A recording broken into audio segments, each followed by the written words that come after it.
Tokyo, Japan, 29 मार्च 1989। Tokyo police एक 19 साल के लड़के की किडनैपिंग और एक लोकल गैंग के इन्वॉल्वमेंट की जांच कर रही थी। इसी सिलसिले में 4 लड़कों को हिरासत में लिया गया। पूछताछ शुरू हुई। लड़कों ने माना कि उन्होंने एक लड़की के साथ कुछ गलत किया है, लेकिन जैसे जैसे बयान सामने आने लगे, पुलिस चौंक गई। जो कहानी वो सुना रहे थे वो उस केस की नहीं थी जिसकी तलाश पुलिस कर रही थी। ये कहानी थी एक ऐसी लड़की की जिसका जिक्र पुलिस रिकॉर्ड में कहीं नहीं था। जब पुलिस ने दबाव बढ़ाया तो एक भयानक सच सामने आया। हमने एक लड़की को मार दिया और उसे 55 लीटर के गैलन ड्रम में डालकर कंक्रीट में बंद कर दिया।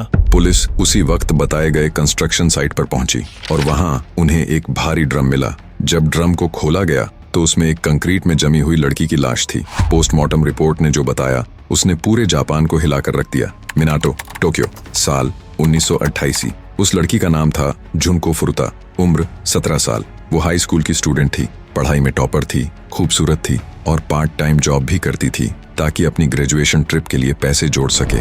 वो एक सामान्य लेकिन एम्बिशन से भरी लड़की थी जिसे क्या पता था कि उसकी जिंदगी एक ऐसा मोड़ लेने वाली है जो आगे चलकर दुनिया के सबसे खतरनाक अपराधों में गिना जाएगा।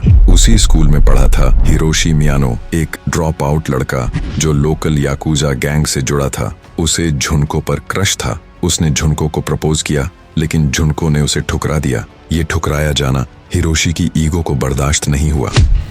25 नवंबर 1988 रात का समय झुनको अपनी जॉब से लौट रही थी। तभी हिरोशी और उसका गैंग मेंबर शिंजी मिनातो उसे रास्ते में मिलते हैं। प्लान बनता है। शिंजी झुनको की साइकिल गिरा देता है और हिरोशी मदद करने के बहाने उसे बहला फुसलाकर पास के एक सुनसान जगह ले जाता है। वहीं पर हिरोशी ने पहली बार झुनको के साथ दुष्कर्म किया, फिर उसे धमकाया कि अगर उसने किसी को कुछ भी बताया तो उसके मम्मी पापा को मार दिया जाएगा। डर के मारे झुनको चुप रही, लेकिन आने वाली काली रात की तो ये बस अभी शुरुआत थी। अब झुनको को ले जाया गया शिंजी के घर में, जहां वो चारों लड़के रहते थे। हिरोशी मियानो, शिंजी मिनातो, जो ओगुरा और यासुशी वतनाबे। शुरुआत में प्लान था कि कुछ दिन बाद छोड़ देंगे, लेकिन उन्हें ये डर था कि झुनको पुलिस में रिपोर्ट कर देगी, इसलिए उन्होंने उसे अपने घर में ही कैद कर लिया।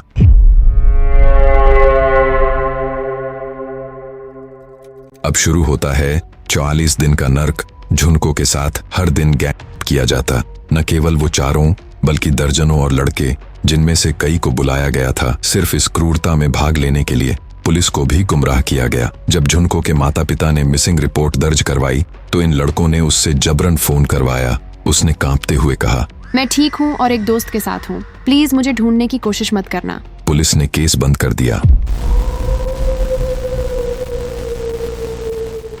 उसे नेकेड रखकर पूरे घर में घसीटा जाता। उसके प्राइवेट पार्ट्स में गर्म बल्ब, लोहे की रॉड और प्लास्टिक की बोतलें डाली जाती।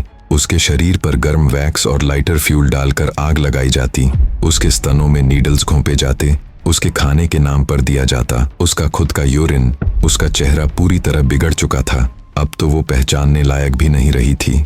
दिसंबर में झुनको एक बार भागने की कोशिश करती है, लेकिन अनफॉर्चुनेटली पकड़ ली जाती है। उसके बाद उसे सजा दी जाती है। लोहे के डंबल उसके घुटनों पर गिराए जाते हैं, जिससे उसका पैर टूट जाता है। अब तो वो चल भी नहीं पाती। जब उसे टॉयलेट जाना होता तो वो जमीन पर रेंगते हुए जाती। वो अब खुद मौत की भीख मांगने लगी थी। प्लीज मुझे मार दो, मैं और नहीं सह सकती। लेकिन उन लड़कों की दरिंदगी को जैसे मजा आने लगा था। 4 जनवरी 1989 हिरोशी मियानो उस दिन सारा पैसा जुए में हार जाता है। गुस्से में उसने अपनी सारी नफरत झुनको पर निकाली और उसे इतना मारा कि उस रात झुनको की सांसें थम गईं।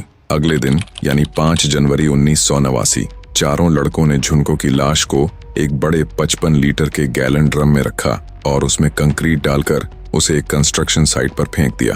Back to the present time. जब पुलिस को चारों ने खुद बताया तो उस ड्रम से झुनको की बॉडी मिली। पोस्टमार्टम रिपोर्ट ने बताया कि टॉर्चर के वक्त झुनको प्रेग्नेंट थी। उसके शरीर के अंदर से प्लास्टिक बॉटल्स मिले।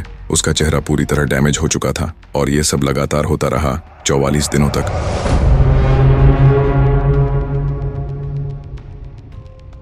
हिरोशी मियानो सिर्फ 20 साल की सजा, जो ओगुरा 10 साल, शिंजी मिनातो 9 साल, यासुशी वतनाबे 7 साल। झुनको के माता पिता को मुआवजे में सिर्फ 8 लाख येन यानी कि लगभग 4.5 लाख रुपए दिए गए। इनमें से कई बाद में जेल से छूटकर फिर अपराध में शामिल हुए।